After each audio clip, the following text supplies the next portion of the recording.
ሰላም ጤና ይስጥልን አድማጭ ተመልካቾቻችን እንደምን ዋላችሁ እንደምን አረፈዳችሁ እንደምን አመሻችሁ በእያላችሁበት የሰዓት አቆጣጠር ሁላችሁንም ጤና ይስጥልን ላለው ሰላምታችን ይድረሳችሁ። ዕለታዊ አበይት ጉዳዮች የተሰኘው ፕሮግራማችን አሁን ጀምሯል። አድማጭ ተመልካቾቻችን እስከ ፍጻሜው ድረስ ከኛ ጋር እንድትቆዩ በአክብሮት እንጠይቃለን። አብራችሁን ስትቆዩ በርዕሰ ጉዳዩ ላይ የያዝናቸውን መረጃዎች በዝርዝር የምናሰማችሁ የምናቀርብላችሁ ይሆናል። እስከ ፍጻሜው ድረስ ከኛ ጋር ቆዩ። በድጋሚ ወደ ቻናላችን የገባችሁ የገባንበትን ቻናል ላይክ፣ ሼር እና ሰብስክራይብ በማድረግ ተከታተሉን። የቀዳሚ ስራችሁም የገባችሁበትን ቻናል ላይክ ማድረግ ይሁን። ርዕሰ ጉዳዩ እንደምትመለከቱት ለዛሬ የተመረጠው ርዕሰ ጉዳይ በኢትዮ 360 የገባው ተመስገን ጥሩነህን የተመለከተ ዝርዝር መረጃና የጌታቸው ረዳና የጻድቃን ጦር የመደምሰስ ዜና ወይም የመደምሰስ ጉዳይ እናነሳለን። አብራችሁን ስትቆዩ ጌታቸው ረዳ ስምረት ሲል ያደራጀው ፓርቲ በጻድቃን ገብረትንሳኤ የተመራ በትግራይ እንቅስቃሴ እንዲያደርግ ከአብይ አህመድ ትዕዛዝ ከተቀበለ በኋላ በተለያየ መልኩ ከፍ ያለ የጦር ኃይል በማደራጀት ኮር፣ ብርጌድ፣ ክፍለ ጦር እናደራጃለን የሚል እንቅስቃሴ ማድረጋቸው ይታወቃል። ነገር ግን ለስልጠና በሚል አንድ ስፍራ ይዘው እንቅስቃሴ ያደረጉ ነበረ። ነገር ግን ይህ መረጃ የደረሳቸው አካላት ስልጠና የሚደረግበት ቦታ ላይ ከበባ በመፈጸም ሙሉ በሙሉ መደምሰሳቸውን አረጋግጠዋል። ይህንን በተመለከተ የምናደርሳችሁ መረጃ ይኖራል። በዚሁ አጋጣሚ ይህንን በተመለከተ ከቦታው ሁናቴው ምን ይመስላል የሚለውን ለማጣራት ጥረት አድርገናል። በድምጽ የተገኘው መረጃ እንደሚያመለክተው በዚያ አካባቢ ያለው የጌታቸው ረዳ ጦር በርከት ያለው ለስልጠና የገባበት ካምፕ ተከቦ የጠባቂ ተብሎ የተመደበለት ስልጠናውን በዙሪያው የስልጠናውን ካምፕ እንዲጠብቅ የተመደበው 2 ሻምበል የብርሃኑ ጁላ ጦርና በስልጠና ላይ ስምሪት የወሰደው አካል ሙሉ በሙሉ በሚባል ደረጃ የመደምሰስ ሁናቴ ገጥሞታል። ይህንን በተመለከተ ከቦታው ያሉ አካላት ወደ ሌሎች አካላት ወይም መረጃው እንዲደርስ ወደሚፈልጓቸው አካላት ያደረሱት የድምጽ መልእክት ነበረ። ይሄ በተለያየ መንገድ ወደኛው ስለደረሰ አብራችሁን ስትቆዩ ይሄንን የሚመለከት የድምጽ ማስረጃውን የምናስደምጣችሁ ይሆናል። አድማጮች፣ ጌታቸው ረዳን በተመለከተም እንግዲህ የአብይ አህመድ መጽሐፍ ምረቃ ጋር ተያይዞ ጌታቸው ረዳ ለመጨረሻ ጊዜ ራሱን ከከፍተኛው ሌቭል ላይ ለመጨረሻ ጊዜ እንዳይነሳ ሆኖ ወደ ታች ራሱን የወረወረበት ማለት ይቻላል ሊጠገን የማይችል የፖለቲካ ስብራት ውስጥ የገባበትን ንግግር አስደምጧል። የዚህ ንግግር ይዘት ከትግራይ ሕዝብ አንጻር ምን እንደምታ አለው? ጌታቸው ለምንና እንዴት ይህንን መልእክት አስተላለፈ? ቤዚክ መሰረታዊ እውነታዎች ምን ይመስላሉ የሚለውንም በዛሬ ውይይታችን እንዳስሳለን። ከኛ ጋራ አብራችሁ እንድትቆዩ እንጠይቃለን።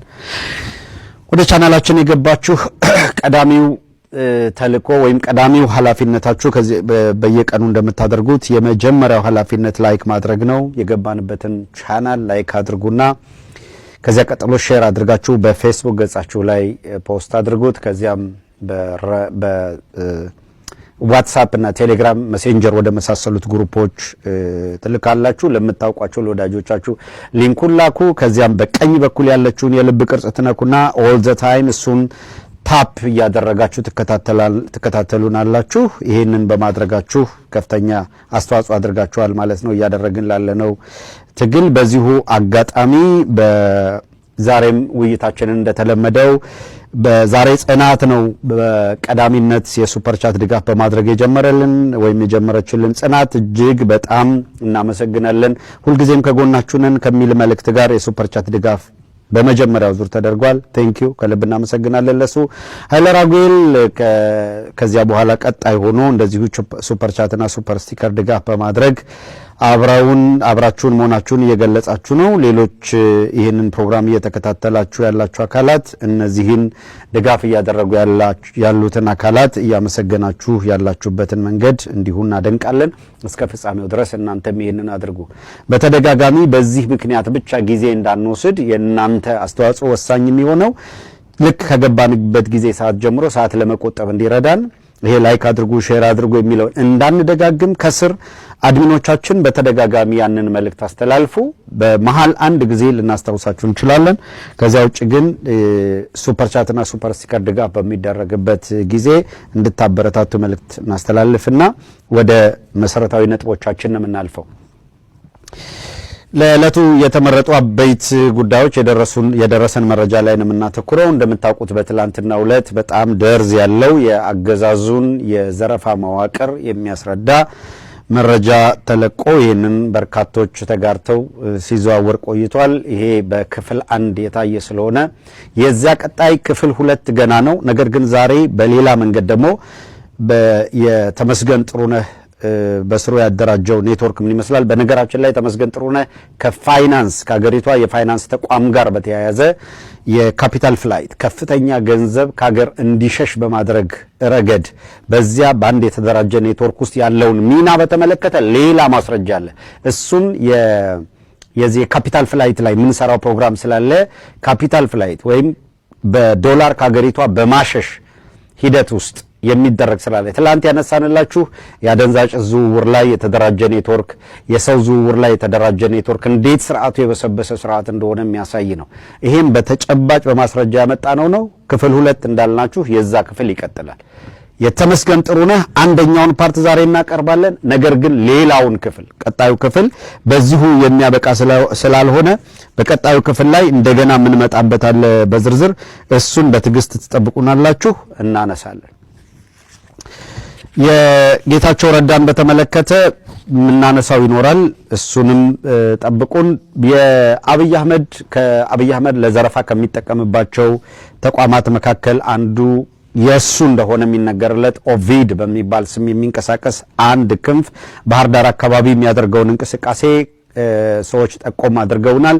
በባህር ዳር የሚደረገው የኦቪድ እንቅስቃሴ ፖለቲካዊ እንድምታ ስላለውም የሚያደርገው እንቅስቃሴ ኢኮኖሚያዊ ብቻ ስላልሆነ በጥልቅ ነው እየተከታተልን ያለነው። የተወሰነ መረጃ አደራጅተናል። በጥቂት ጊዜ ውስጥ ግን ያንን መረጃ በማስረጃ ሞር እያስደገፍነው ነው። በስፋት እንመጣበታለን። እሱን የሚመለከትም ቢሆን